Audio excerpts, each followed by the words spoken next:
नमस्कार, मैं हूं आपके साथ अनुष्का और आप देख रहे हैं एमपी फर्स्ट न्यूज। जिला अस्पताल में कूलर पंखों की खबर को प्रमुखता से दिखाने का हुआ असर। मरीजों को गर्मी से राहत दिलाने के लिए प्रशासन ने लगाए कूलर। मरीजों ने मीडिया को दिया धन्यवाद।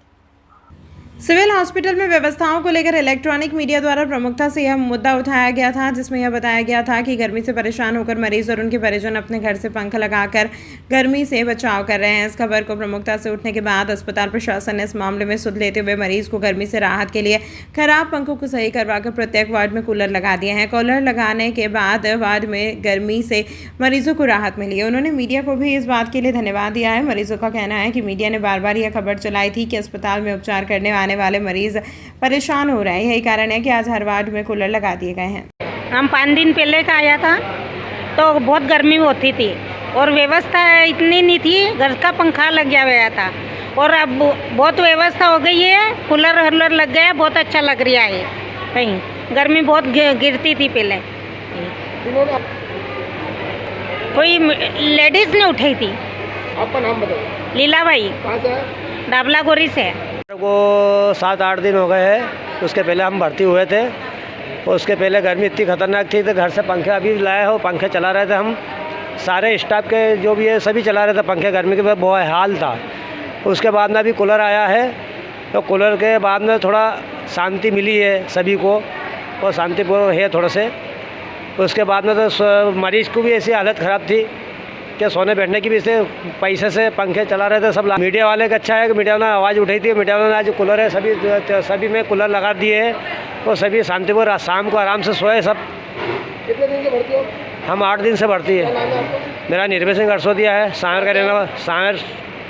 उज्जैन शहर में विशाल मेगा मार्ट को सील कर दिया गया। फायर सेफ्टी चेकिंग में यहां कई कमियां पाई गई। जब तक ये कमियां दूर नहीं हो जाती तब तक मार्ट सील रहेगा। मौके पर जांच की तो फायर एनओसी प्लान नहीं मिला। एक ही रास्ते से लोगों का आना और जाना था, उस पर भी प्लेटफॉर्म पर सामान रखा हुआ था। फायर अलार्म सिस्टम भी बंद मिला। फायर उपकरण बंद पाया गया। मॉल में एग्जिट गेट की चाबी कार्रवाई होने तक नहीं मिल पाई।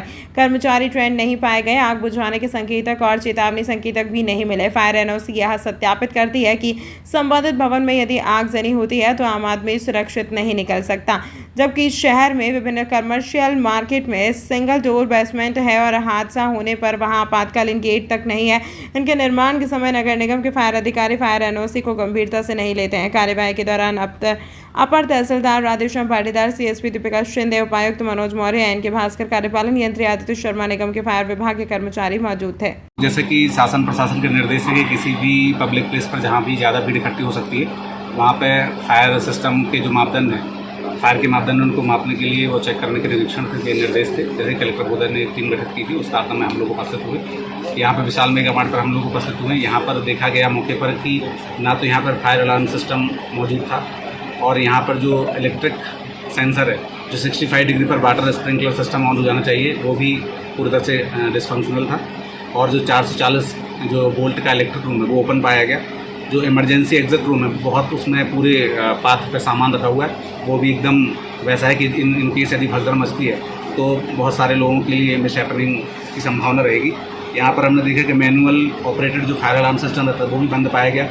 जो फायर एक्सटिंग्विशर हैं उसमें 3 DCB टाइप थे और 1 CF टाइप, उसमें से 2 तो डिसफंक्शनल थे और एक्सपायर्ड थे, 2023 में ही एक्सपायर हो गए थे। और ऐसे में बहुत सारी कमियां हैं, तो ना फायर ऑडिट रिपोर्ट है ना इनका कोई रिस्पॉन्स सिस्टम मैकेनिज्म है। ऐसी सारी चीज़ें यहाँ पर अनियमितताएं पाई गई। उस तारतम्य में हम लोगों ने डिसीजन लिया है कि इनमें ये भारी अनियमितताओं के चलते कोई पब्लिक को अनियमितता या शिकार होना पड़ सकता है मिसहैपनिंग का, इसलिए हम इसको सील करने का जो फर्स्ट फ्लोर है इसको सील करेंगे ताकि बड़ी हादसे से बचा जा सके। क्योंकि इसमें हमने ये भी देखा कि G+1 फ्लोर पर तो विशाल मेगा मार्ट जो संचालित होता है पब्लिक आती है और उसके ऊपर पूरा रेसिडेंशियल है। यदि इनकेस यदि आग लगती है तो पूरे रेसिडेंशियल को भी बहुत प्रॉब्लम होगी। इस कारण हमने जब तक कि पूरे मापदंडों का पालन नहीं करते तब तक ये सील करने का हम लोगों ने निश्चय किया। उज्जैन मध्य प्रदेश शासन में पूर्व कृषि मंत्री और भाजपा के वरिष्ठ नेता कमल पटेल शनिवार सुबह विश्व प्रसिद्ध श्री महाकालेश्वर मंदिर में पहुंचे और भस्म आरती में शामिल हुए। यहाँ अपने लगभग 2 घंटे तक भस्म आरती में शामिल होकर बाबा महाकाल के निराकार से साकार स्वरूप के दर्शन किए और फिर भगवान का पूजन अर्चन कर उनका आशीर्वाद भी प्राप्त किया।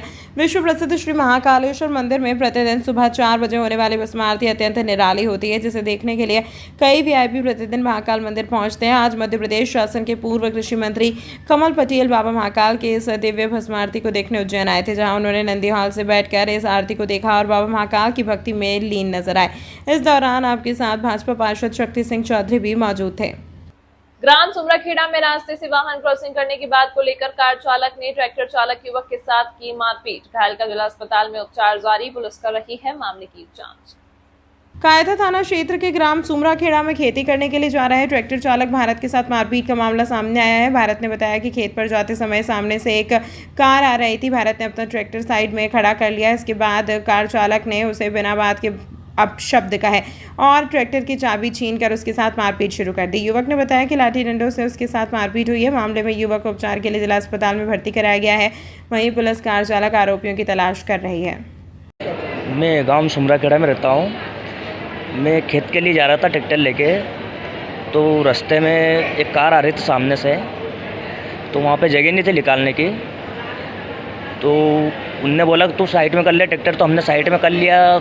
तो उसने बोला तेरी औकात नहीं, बोले ये हमारी गाड़ी साइड में लगाने की, ये वो, तो हमने साइड में कर लिया। फिर वो वापस उतर के आए वहाँ से, ने हमारे ट्रैक्टर की चाबी अभी छुड़ा ली उनने। और 3 व्यक्ति थे वो, जिनके नाम थे सुनील रघुवंश सिंह, अतुल रघुवंश सिंह और लकी रघुवंश सिंह, और गाड़ी की चाबी अभी छुड़ा ली हमारे वो ट्रैक्टर की ने। फिर उनने चारों ने मेरे को मारा। कैसे हमला करा? ने पहले तो लात गुस्से से नीचे खींचने लगे मेरे को ट्रैक्टर से, और फिर आगे उनने लटके मार दी उनने। का पुराना दबाव नहीं, कुछ भी नहीं है उनसे। गाड़ी निकालने की बात? हाँ, गाड़ी निकालने की बात थी खाली। कौन से गाँव में हुआ है? सुमराखेड़ा। क्या नाम है आपका? भारत। कहाँ पे रिपोर्ट लिखाई? रिपोर्ट कहाँ पे लिखाई? कायथे थाने पे। कायथे थाने पे। क्या काम करते हैं? मजदूरी का। महाकाल मंदिर में दर्शन के नाम पर पैसे ठगने वालों के खिलाफ मंदिर प्रशासन ने एक हेल्पलाइन नंबर जारी करते हुए जगह जगह पर पोस्टर लगाकर श्रद्धालुओं की सुविधा को बढ़ाने का काम शुरू कर दिया है। महाकालेश्वर मंदिर में आए दिन श्रद्धालुओं से प्रवेश के नाम पर अनाधिकृत रुपए लेने की शिकायत के बाद मंदिर प्रशासन अब श्रद्धालुओं के लिए जागरूकता कार्यक्रम लेकर आया है। पूरे मंदिर परिसर में जगह जगह पोस्टर लगाए गए हैं। श्रद्धालुओं को इस बात के लिए जागरूक किया जा रहा है कि वे मंदिर प्रवेश के लिए किसी भी व्यक्ति से संपर्क ना करें, ना ही कोई राशि किसी व्यक्ति को दें। शीघ्र दर्शन अथवा भस्म आरती के लिए जो शुल्क निर्धारित है उसका भुगतान सिर्फ काउंटर पर ही किया जाना चाहिए। उल्लेखनीय है कि पिछले कई समय से मंदिर में भस्म आरती, श्यान आरती, शीघ्र दर्शन इत्यादि के नाम पर श्रद्धालुओं से हजारों रुपए ऐंठने के मामले रोज आ रहे हैं, जिस पर कई प्रकरणों में प्रशासन ने मंदिर पुजारी प्रतिनिधियों, निजी सुरक्षा कर्मियों और अन्य दोषियों के विरुद्ध निष्कासन की कार्यवाही की है। श्रद्धालुओं के साथ जो आए दिन ठगी हो रही है उसी को रोकने के लिए मंदिर प्रशासन द्वारा जगह जगह सूचना बोर्ड लगाए गए, और उनको अगर उनसे किसी प्रकार की कोई राशि की मांग करता है तो कहाँ उनको शिकायत करना है, किस वेबसाइट पर शिकायत करना है, उसकी सब जानकारी दी गई है। और यात्रियों से हमारा बार बार निवेदन है कि किसी प्रकार की अगर आपसे कोई अतिरिक्त राशि की मांग करता है तो उसे तत्काल सूचना मंदिर प्रबंध समिति को दें। सर, अभी हाल फिलहाल में किन चीज़ों की किस तरह से शुल्क लगाए मंदिर के जो निर्धारित शुल्क है, जैसे भस्म आरती ऑनलाइन का 200 रुपये है, शीघ्र दर्शन का 250 रुपये है, इसके अतिरिक्त कोई राशि नहीं ली जाती है। अगर कोई मांगता है उसकी सूचना तुरंत उनके द्वारा की जानी चाहिए। कहाँ पर ये मंदिर प्रेमाइसेस और मंदिर से दूर दूर एरिया में भी इस प्रकार के बोर्ड लगातार लगाए जा रहे हैं। ब्रह्म ऋषि संत प्रवर श्री दादू दयाल जी महाराज का निर्वाण महोत्सव मनाया गया। भक्तिकालीन युग के संत दादू दयाल के सत्संग से प्रभावित सम्राट अकबर ने गौ हत्या पर प्रतिबंध लगाया था। सिद्धवट मार्ग पर स्थित दादूराम मंदिर आश्रम पर निर्माण महोत्सव के साथ संतों का सम्मान भंवर भाई यादव ने किया। महामंडलेश्वर स्वामी ज्ञानदास जी महाराज के सानिध्य में भक्तों को पर्यावरण बचाओ पेड़ लगाओ के संकल्प के साथ सुबह अभिषेक पूजन किया, तो दोपहर में महाआरती के पश्चात संतों का भंडारा हुआ। इस अवसर पर महापौर मुकेश टटवाल, अध्यक्ष अखिल भारतीय ब्राह्मण समाज के अध्यक्ष सुरेंद्र चतुर्वेदी, मध्य प्रदेश माटी कला बोर्ड के पूर्व अध्यक्ष शुक्र प्रजापत, भगवान शर्मा, अभिजीत दुबे, दिनेश रावल, पंडित चंदन व्यास, अशोक जाट सहित बड़ी संख्या में भक्तजन मौजूद रहे। आज ब्रह्म ऋषि संत प्रवर दादू दयाल जी महाराज का निर्वाण महोत्सव मनाया गया, जिसमें प्रातः पूजन हुआ, उसके बाद आरती हुई और महात्माओं का और भक्तों का भंडारा हुआ। इसी के साथ सभी का सम्मान किया गया। बड़ा अच्छा आनंदमय महापुरुषों का निर्वाण दिवस मनाया। ऐसे महापुरुष जिन्होंने धरती के ऊपर अवतार लेकर के प्रकट होकर के अनेकों जनमानस को सही दिशा में सही मार्ग जो है उन्होंने प्रस्तुत किया। ऐसे इसमें हिंदू मुस्लिम सभी महाराज के शिष्य रहे हैं। तो ऐसे समय में जब अकबर का शासनकाल था तब महाराज का प्रादुर्भाव हुआ और उस समय सम्राट अकबर ने अपने फतेहपुर सीकरी में 41 दिन तक रखा और प्रभावित होकर के महाराज के कहने पर गौ हत्या बंद करवाई थी। ऐसे महापुरुष का आज निर्वाण दिवस मनाया गया। सभी हर्ष उल्लास के साथ आनंदमय होकर के सभी ने इसका आनंद लिया। तमाम महत्वपूर्ण खबरों के लिए देखते रहिए MP फर्स्ट।